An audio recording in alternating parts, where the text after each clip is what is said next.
What's going on, people? Welcome to episode 26 of the Hip Hop Orchestra Presents, and I'm joined by someone hugely inspirational. Actually, been years in the making this chat. Someone who I've looked up to for so long, the Phantom, who's the creator of the Illharmonic Orchestra, all the way from NY. How you doing, brother? You good? I'm great, man. I'm great. Thank you for having me. Anytime, man. How are things? Okay. Things are good. NY was a COVID central for a little while, but we're starting to starting to No, get back to normal. no, I can But yeah, imagine. everything's been great, man. Good. How's lockdown been for you? It's given me opportunity to kind of sit with my music and create. I've been doing some virtual videos. I had about 45 musicians from across the world actually send me video clips of them playing my score, and I was able to put it into a video for one of my songs called "The Entertainer." And just been working on some other additional projects. But Oh, looking forward to 2021 and getting back on stage with the exactly. Illharmonic. Yeah, Oh, tell me about it. Our last one was actually end of last year, so it's been a while since we actually performed. So yeah, it's been a long time. So I'm just like you, can't wait till next year for it to actually start performing again. yes. Yeah. When We was your um last? we actually had a show on March the 16th, right before it was March the 13th, right before everything got thrown into lockdown. We were performing in Philadelphia at the Kimmel Center, packed house, wall to wall. And this was like a couple weeks after they Wow. kind of started to really talk about COVID. But thankfully, no one from the audience or the ensemble got sick as a result. But Oh, thank right God. after that, we went into lockdown. Oh, my, man, you performed it before, haven't you, at the Kimmel Center? Yes, yeah. In 2001, we actually became the first hip hop group to grace the stage at the Kimmel Center. They had just built it, and we performed with members of the Philadelphia Orchestra and the Chamber Orchestra of Philadelphia, and it was a really really fantastic experience. Wow, that's incredible. How did that all come about? That performance? So I started my journey with hip hop and classical music started a long time ago. My father had huge record collection, so I would sit in front of the record player, listening to everything from like Motown to Mozart. My first brush with hip hop was my father playing "Rapper's Delight" for me, as a Yeah. child. And a couple of weeks later, I wrote my first rhyme. Then I remember my brother bringing home the vinyl for the Beastie Boys' Paul Revere. And we sat and we listened to it and playing it back and forth, and I'm like, this sounds like Beethoven's Fifth would go with this. So in 1987 I sat on my living room floor and combined Beethoven's Fifth Symphony and the Beastie Boys' Paul Revere, and I still perform that song to this day. Fast forward, they were building this thing called the Kimmel Center, and there was a newspaper article with this gentleman who was thinking of ways to bring together some newer ideas and a younger audience, because you can only play Beethoven for 70-year-olds so many times before you need a new audience. So I rushed down there with my demo tape and I was like, listen, I've been doing this since the 80s. It's always been my idea to perform with an orchestral ensemble. Mhm. And later that year, I wound up performing with the members of the Philadelphia Orchestra and Chamber Orchestra of Philadelphia, and I've been hitting the ground running ever since. That's amazing. That's actually really amazing, man. Because I was looking through your EPK and your old videos that you sent me, that you started at 8 years old. If that's Yes. correct. Yeah, I Yeah, wrote my first rhyme at the age of 8. It's crazy. that is crazy. And obviously, look at what you're doing now, and Yes. looking at the things you've obviously achieved since then, through which I'm going to get to in a bit, actually, Right. is amazing, amazing, amazing. Yeah. And how big's your orchestra now? We've performed with up to 50 musicians. Wow. Yeah, we just did a show with members of the Amazon Symphony Orchestra in Seattle, and there was, I think, 52 musicians on stage, and it was great. So you can imagine a 52-piece Yeah. ensemble playing over hip hop tracks with the DJ and two MCs, and it's really really come a long way. When I first started, I had detractors on both sides. People Yeah. from the hip hop community was like, "This isn't real music. You can't do this to hip hop. You can't." And people from the classical community, of course, they didn't want to play the hip hop music. Mm. They didn't want to play 8-bar loops of Vivaldi or Mozart and stuff like that. They didn't feel as though they felt as though we were bastardizing the music. Now, when you see a hip hop artist on stage, whether it be Kendrick Lamar or Common or something like that, they've got strings in the back. They've got, they've got a wind section.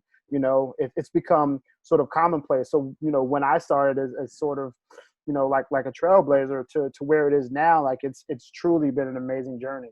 Yeah, because I'm like you, where in a sense I'm classically trained myself, but being a hip hop fan, and just like you said about these hip hop artists having kind of wind sections to string behind them, it just seemed like a natural fit, didn't it? To have, Absolutely. And people thought, they use words like fusion and things like that. And it's not as though we're forcing these elements on top of one another. Like I've written orchestral pieces from the ground up, mm, and had entire ensembles playing it.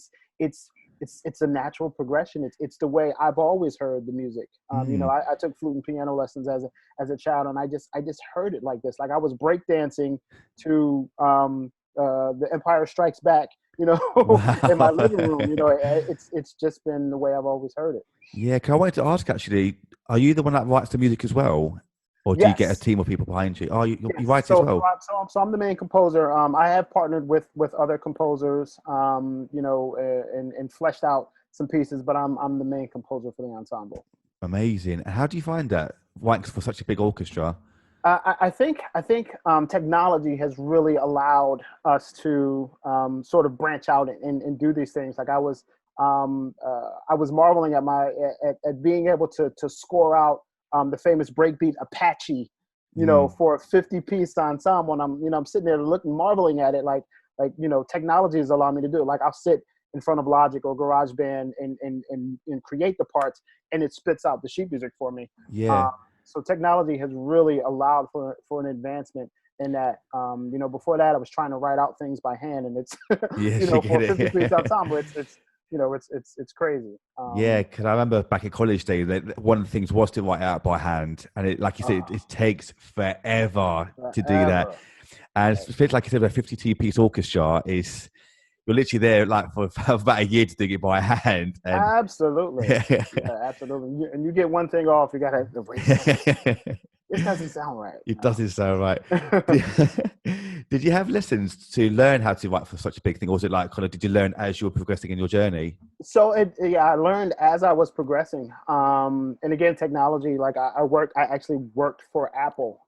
So, at the advent of when GarageBand and Logic were kind of becoming a thing, I was using it for that, scoring out sheet music. And it became a something I learned as I began the journey. And of course, Google and YouTube, you can find out the ranges for instruments, and you have everything right there at your disposal. Mm. So I'm a studier. I'm a studier of music, and not just hip hop, and not just classical, just a study of music in general.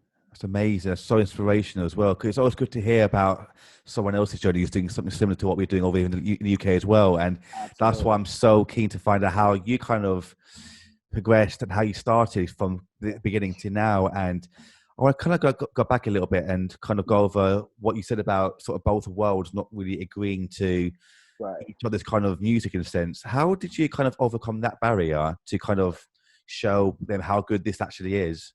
So for me, recognizing that the musicians were kind of from the classical world, and that's how they were trained, and I understood where they were coming from. So in order for us to progress, I knew that I had to find younger musicians, people who grew up like me with classical music and hip hop and R&B and all the things that we were trying to combine and bring to the forefront. So I started scouting out colleges, reaching out to their music departments, finding musicians who were willing to, do these performances. And I started performing at colleges. Those were some of my performances after the Kimmel Center and stuff like that, where I'm performing with 10 to 15 piece ensembles, where I would send them the sheet music a month ahead, get their practice, and then we would hit the stage. So, beginning to grow the ensemble like that and finding musicians in my area, and now we have, I would say I have a Rolodex of musicians all across the United States and in Japan and things like that, where I'm traveling to a city and I can hit up people, say, hey, listen, I'm doing a performance, and get 10 to 15 musicians and not have to travel with an entire ensemble. So it became like that. As far as the hip hop, converting the hip hop purists, to that, it was just a matter of getting on stage, and not taking no for an answer.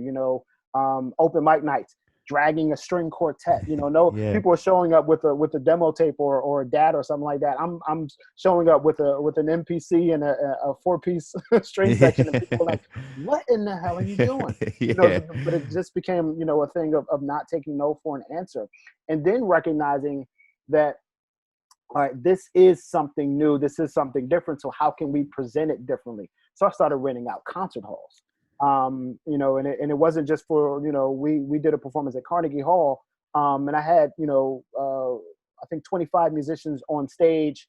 And the audience looked like us. These are people Yeah. who are not necessarily feeling welcome into a Carnegie Hall or a Kimmel Center or a Kennedy Center or something like that. But they came because the person was presenting something that they felt as though they had an attachment to.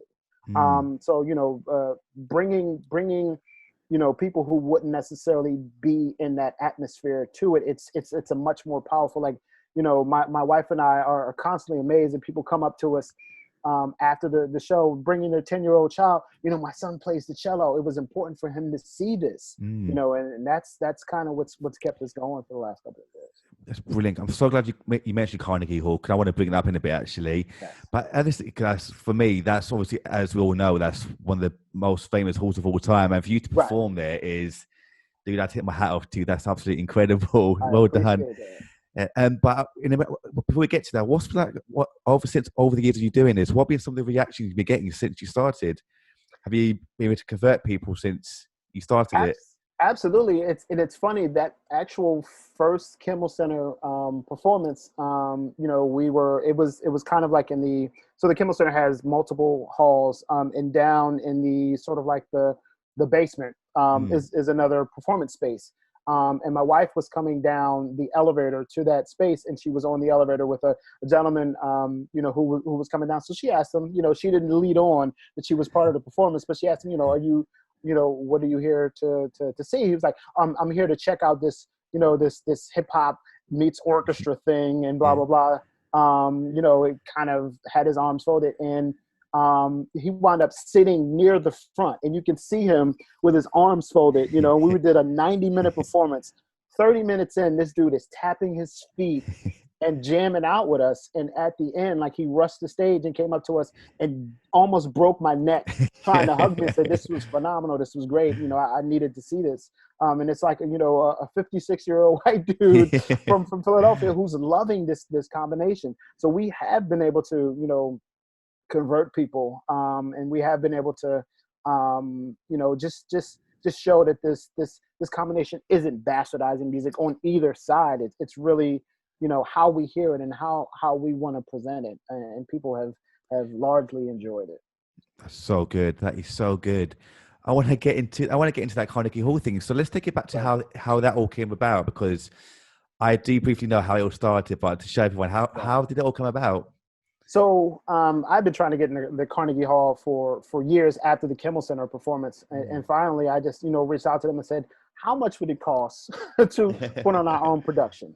So they kind of shot me back the numbers, and I put together a Kickstarter. The first Kickstarter didn't succeed. Second Kickstarter did. We were able to raise the money and throw our own performance. And it was truly amazing experience. And we had handpicked the musicians that we wanted to perform, people who had been rocking with us, for years. We wanted to give them an opportunity. Many of them are conservatory trained, classically trained, but have not performed on the stage at Carnegie. So, as much as it was my dream, it felt like I was making the dream accessible to other people. And that's extremely important to my wife and I.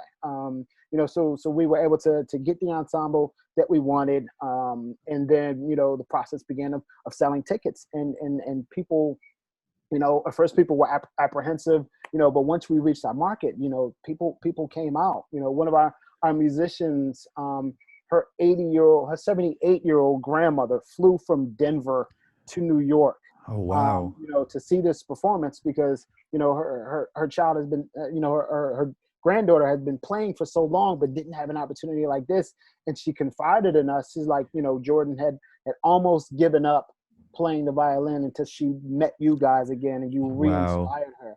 So you never really know the impact that you're going to have when you take on something like this. But that's been such a blessing for my wife and I to be able to provide those types of opportunities, for people. And it's the most enjoyable part for us. That's amazing, because it's those comments, isn't it, that really helps to inspire you and them as well. And for me, we get similar comments as well about how like we inspire people, and it's always such an amazing feeling, isn't it? That all that amazing hard work we both put into our craft really rubs off into the right people, and it's such an amazing feeling. So once again, man, like my hats goes off to you.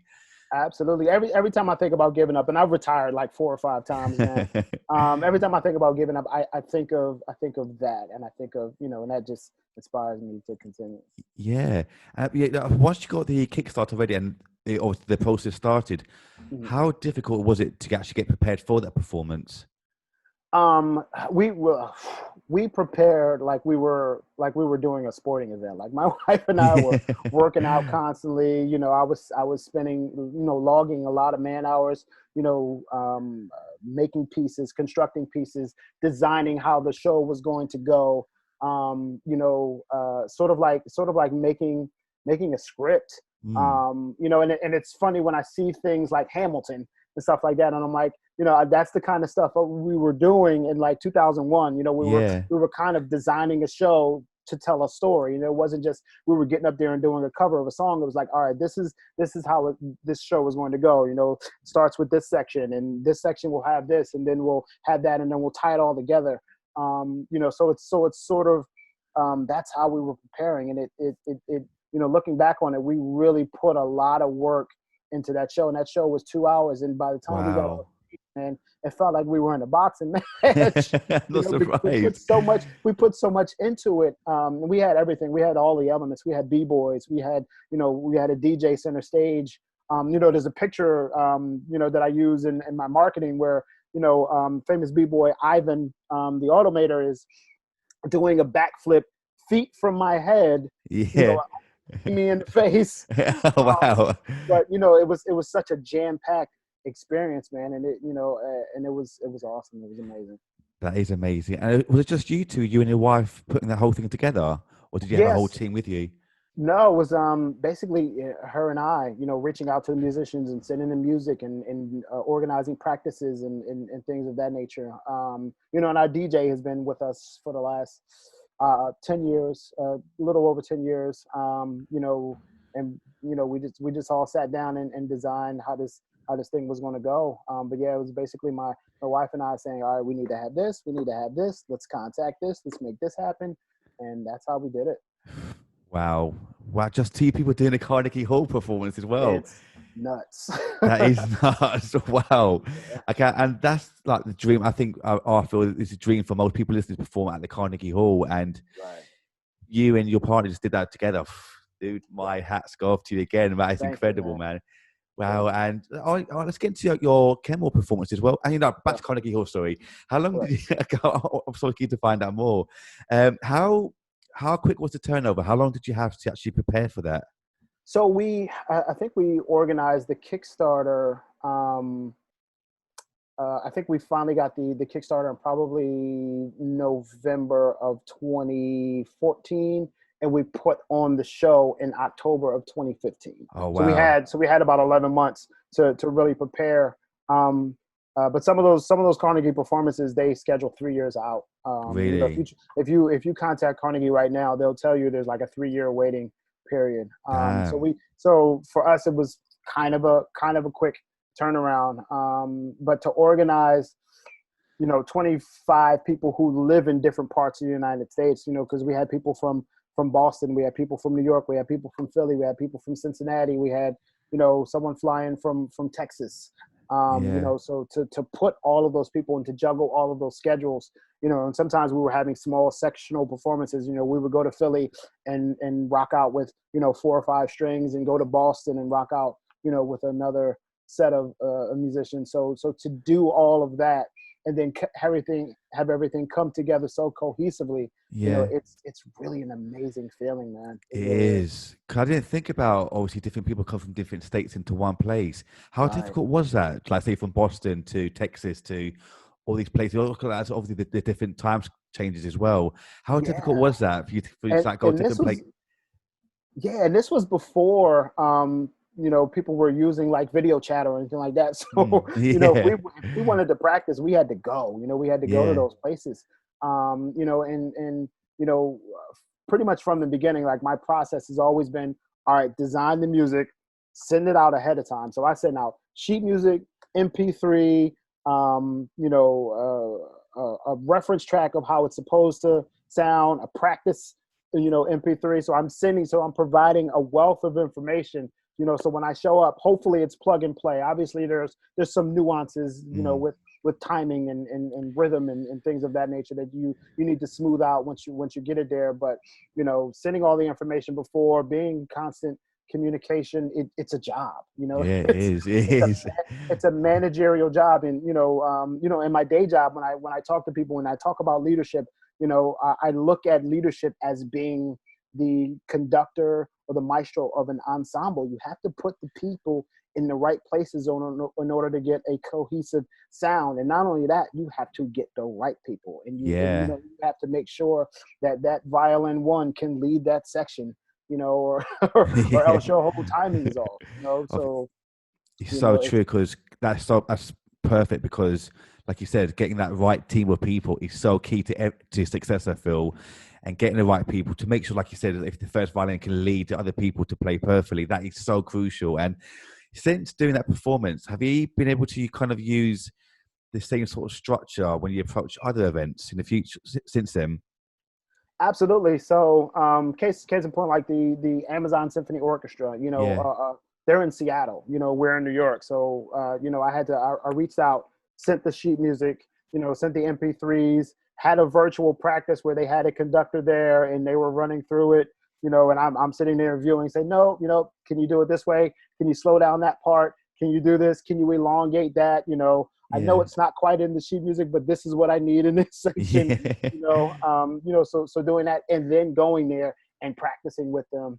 So we've sort of employed that same strategy, throughout the rest of our performances, and it's been great, man. It's allowed us the flexibility of having, not to travel with 40 or 50 pieces, yeah, and it's also allowed us the ability to incorporate new musicians who are interested, in something like this. You travel to places where they don't normally have something like this, and you're picking up musicians along the way, and it's just been great, man. I've met so many great people. It's just, as much as they think I'm providing an opportunity for them, yeah. I'm really getting a lot out of it myself by Of getting by course. getting to experience people and then getting to meet people and engage. Amazing. And kind of going on from there as well, because obviously I know that you traveled around, you toured around Japan as well now. Yes. What was it like going from New York to Japan and performing there? So it really lends to the idea that music is a universal language. Yeah, it is. Like I sent the music, I sent the music ahead of time, but only the cellist spoke English. Oh, really? So I get there and I can't communicate with anyone other than through music. Yeah. And it as much as you would think that might be a frustrating, it was beautiful. Like it Yeah. was really beautiful. Like I'm, just a nod or a wave of the hand as the conductor is saying, hey, slow, fast, staccato, those types of things. And they were able to play it like they knew it, Yeah. because they had practiced it, they got the music, they saw it, they know what they needed to do, and they rehearsed it to the point where it was like the language barrier didn't even matter. It was the Yeah. music. The music spoke for all of us, and that was just such a beautiful thing, man. That's beautiful, man. Because I really wanted to ask you kind of how the process worked. Because if there was a language barrier, or did you bring some guys from New York to Japan, or did you use some of their musicians? And like you said, you spoke through music, which is an amazing thing. And Absolutely. for something like that, what might be a stupid question, but what were some of their most sort of difficult processes and things you had to go through to be able to perform out in Japan? Um, so with the Japanese market, you really have to show them that your music is viable to bring out there. I at the time I was working for Apple, and I had some songs that were charting really well in Japan. So I had to kind of work with them, and then we wound up performing at the Apple store in Ginza. and they have a theater. They have a theater Yeah. there. So kind of, having the show improve, and I felt like I was, starting over, saying, "Hey, listen, I'm, this music is kind of good, but just the showing improving part. But once we got there, we actually wound up on television on Fox. Oh, wow. And they came to interview us, and it was, it was a pretty amazing experience. It was just, me and my DJ were the only Americans there, and everyone else, like, I had an 11-piece Japanese orchestra, and it was Wow. great. It was awesome. That is awesome. How long were you there for? I was there for about a week, Okay. and just getting to see, and originally being from Philly and living in New York, and going to places like Times Square and stuff like that, and you're inundated with people like Ginza and Shibuya, and like those places are Times Square on steroids. Yeah. You can get lost crossing the street in those No, I places. can imagine. It's really an experience. But yeah, it's really trying to take in the entirety of the culture as much as you can in a week's time. But it was awesome, man. I highly recommend, if anyone has a chance to travel and perform in Japan, I highly recommend that. It was awesome. The audience was amazing, man, and it's crazy when we performed some hip hop classics, and it's crazy when you see people who don't speak the language but know the chorus to your favorite hip hop song, and they're Yeah. singing it. It's Yeah, no. crazy. It's crazy. That's amazing. And you've also released a couple of albums, haven't you, as well? Yes, yeah. So we're about 3 albums deep. My first one came out in 2006. The last one I dropped about a year and a half ago, Hmm. and it's been well received, man. And for me, it's not about sales. I put out these albums to have music to perform. Yeah. So in creating these things, sort of gives us another story to tell. And fortunately for me, it's been it's been well received, and it's been awesome, man. So I'm enjoying this journey, and I plan to keep it going for a little while longer. Yeah.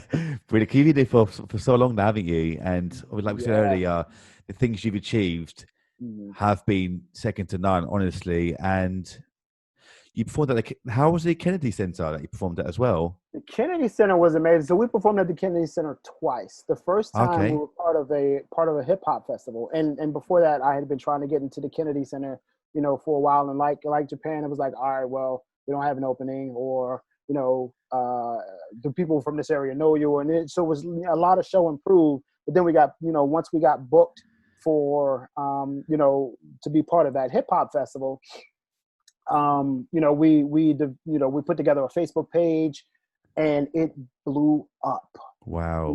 There were 19,000 people from the DC area who were interested in our performance. And the Jesus. place, this was sort of like the main corridor of, we were performing like a lobby performance at the main corridor, and 4,000 people showed up.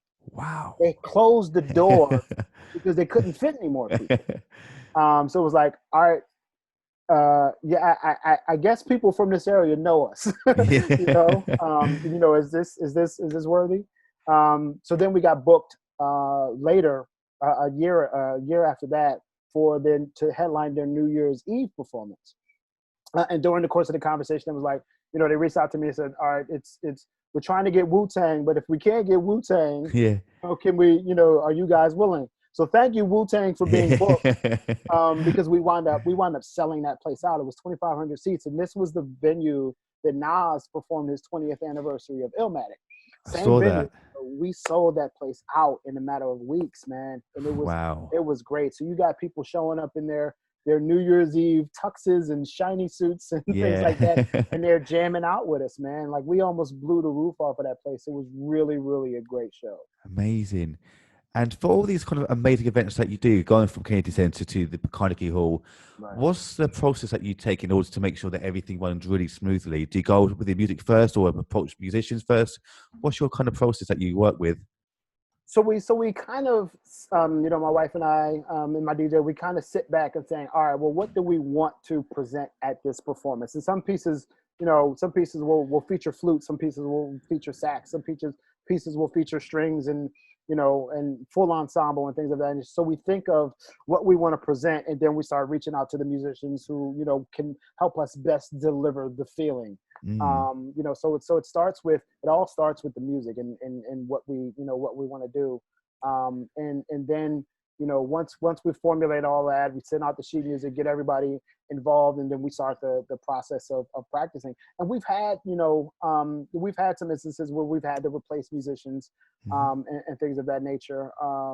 Very, very few, but those situations exist. Sometimes people have other obligations. Some people talk, sometimes people can't play the parts that they say that they can, can't hit the notes that they promise that they can. But it's we've been fortunate enough that we've been surrounded by a lot of talent, and a lot of talented people are willing to give us their time.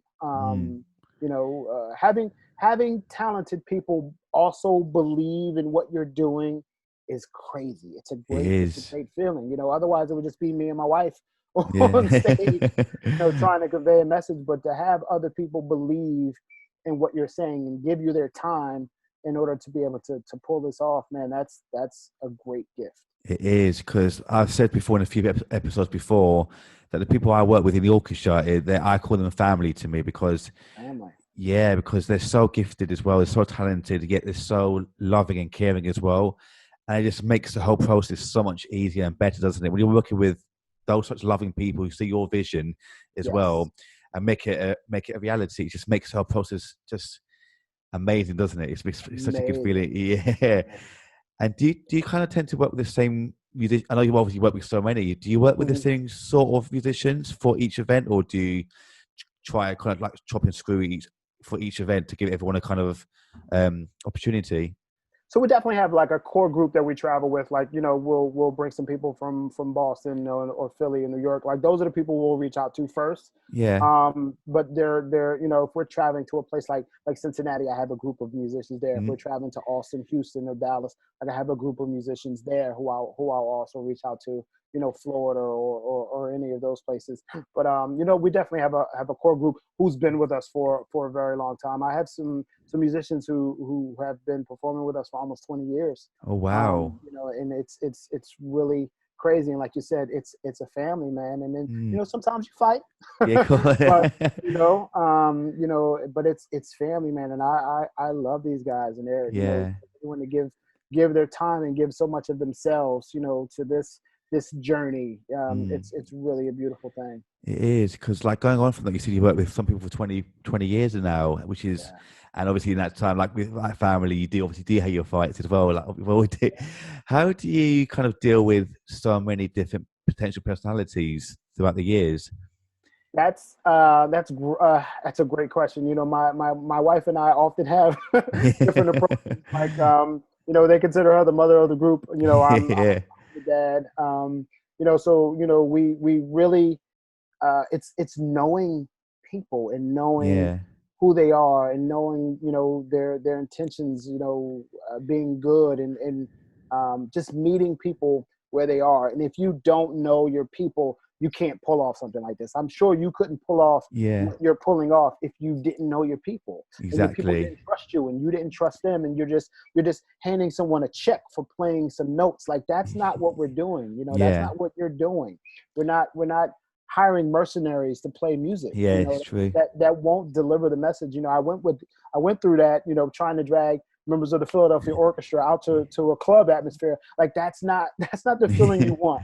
They can play notes, but people on the stage, people in the audience are looking at them, not engaging. So knowing your people and developing relationships, that's the biggest part of all of this. We all know that I know I can MC, I know I can, produce and score and stuff like that. This person knows that they can play the violin. How do we work together? What are the tools that we need to be able to play off of one another? And it's gotten to the point where I can look at a musician and they know what I'm about to do. Yes, they have the sheet music and the set list in front of them, but I can look and say no, and then we skip to the next song. It's gotten to that point where you're pretty much you're reading each other's minds on stage, and it's it's great. Yeah, because going on for what you said earlier about being like the mum and dad of the group, is well, what I feel like sometimes as well. Actually, because we had a video shoot on Monday at a really amazing venue, and probably like yourself as well. I want to make sure that everyone's okay and safe and knowing exactly what's going on and they're having a good time. And they actually said to you like, I'm like the dad of the group, which is like I am. That's awesome. It is. And I was going to say something I've kind of completely forgotten now. Damn it! Just what I was going to say now, but I'll come back. I'll come back to that after. But come back to the Kennedy Center. Mm. You got a certain invite, didn't you, to the Yes. White House for Barack Obama's? Yeah, how was that? So, growing up in Philly, there was a young lady who became part of the Obama administration, and I had known her from the Philly hip hop scene, and she actually came to our performance at the Kennedy Center, and we wound up getting an invite to the White House for one of their last Christmas parties, and it was amazing. Just being there and being in that atmosphere. Food was great. They had an amazing spread. Shout out to Michelle Obama. They had everything there. The dessert table was as big as my living room, man. It was crazy. They really pulled out all the stops, but just being able to be there and be invited into the atmosphere, and you can feel the love.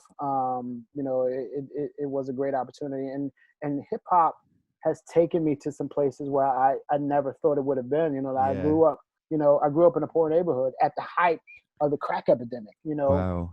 Music was my saving grace. It literally saved my life. I tell people the story all the time. A friend of mine, we were coming from someone's house party in the summer of, I think it was 90 or 91. And this is when crack was really, really bad. And it was like 2:00 in the morning, and we're standing there waiting for the bus, and we got rolled up on by guys who thought we were drug dealers and they were going to rob us. And the guy had a shotgun to my head and everything, but he recognized me from performing at house parties in the neighborhood. So he let us go. Wow. And for me, like, that was sort of like a watershed moment, and before he got in the car, he was like, keep rapping. And I haven't stopped, I can't stop, Of course. It's like, that when you get a sign, you got to follow it. Like, that's a sign, that was a sign for me, use this music, and let the journey take you where it's going to take you. And it's taken me a very long way. Yeah, that's inspirational as hell. Wow. And when you go from, say, the area that you grew up in to the White House, how does that make you feel? Do you kind of feel overwhelmed with emotion? Do you feel kind of shocked or taken aback? How does it make you all feel? Absolutely. And I think about, you have to think of things outside of yourself at that moment, because there had to be a number of things to go right for me in order for me to be in that moment. And most of it didn't have anything to do with me other than the fact that I didn't give up. Yeah. So things have to fall right into place. And I think of so many people like myself who don't get that opportunity, who weren't, afforded, some of the things that I've been able to do through music. And I use that to try to empower people, try to provide opportunities for younger musicians, try to point people in the right directions if asked, well, how can I do this? Or and I get asked all the time, how can I reach out to someone at Carnegie Hall? How can I reach out to somebody at the Kennedy Center, the Kimmel Center? And for me to sit on that information would be counterproductive to all the things that I've been given, so to give advice in the moment, to constantly be in service, that's been, from that moment where that guy spared my life, I've been in service. And that's how you pay it back. Yeah, definitely.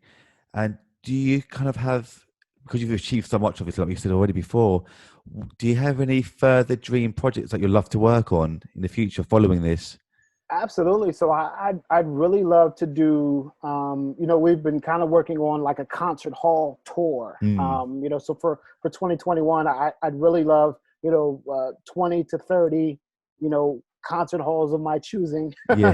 to really, put on the show and just kind of engage with audiences across the United States, because there's some some cities that I really want to hit, like we haven't done LA. I'd love to do Atlanta again. I love to do some places in the Midwest, and just really bring musicians from those areas who haven't figured out how to get out to the world. Provide opportunities. So that's sort of my bucket list before I wrap this thing up and stick a bow in it. Yeah. And what have been the sort of best lessons you've learned since you started your orchestra, the Illharmonic Orchestra? Don't take no, as the final thing. Like I have received 1,000 no's for every yes that I've gotten. But my yeses have been Carnegie Hall, Kennedy Center, Kimmel Center, and we've done all these things. But those places turned me down first. So no just means not right now. You have to figure out how to get past that or how to work around that. Because in the end, it wasn't me reaching out to those places. When we finally got it, they reached out to me. Because of the work that I'd put in to make it a non-issue for us to get booked. It's not something you have to kind of decide on. It's like, all right, yes, now we want that group. So just not stopping and finding a way to do things like technology. There's so many people who I tell, yes, if you score something in Logic and GarageBand, it spits out the sheet music. Like, that's a light bulb moment for people. Like, hey, I can really do this. And just be a studier of music. It's amazing when you see a child's face light up because someone is playing an instrument on stage for something they've heard on the radio 1,000 times and don't know what that instrument is.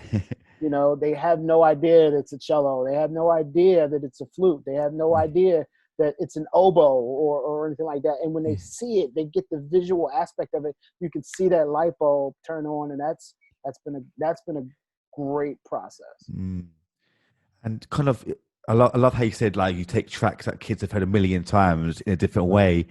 And are there any kind of particular tracks that you favor towards performing, or in albums maybe? No, for the most part, like we want to make sure that it's music that can be recognizable and being able to be duplicated on stage with real instruments. Like there are some songs I love that you have to rewrite them in order for them to have actual music on them. But there's some songs, like Kanye's catalog has a lot of songs that, Dr. Dre has a lot of songs that you can reproduce with live instrumentation. A lot of golden age hip hop has pieces that you can reproduce, and people are like, oh, that's so amazing. We have a song called Jacking for Keys where we string together 10 hip hop classics that infuse piano, and when we run through them, people are like, oh my God, I didn't realize that all these songs had this commonality with piano. So it's we want to take songs that can be recognized without having to make them unrecognizable by dumping instruments on top of them. So that's sort of our process when we go through and look through songs that we can sort of cover. Definitely.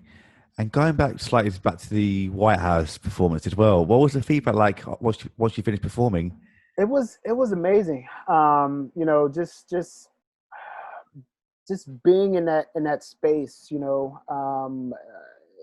was really like, it's hard to describe. It was just really, really beautiful moment. Like, my wife and I, it's something we will cherish for the rest of our days, for sure. Don't believe me, because I'm so proud of you for doing that and everything before that as well, and you're still doing that. It's honestly really inspirational, and I always love to finish on an inspirational note for my podcast. So that's a perfect ending. But how can people find you for the future?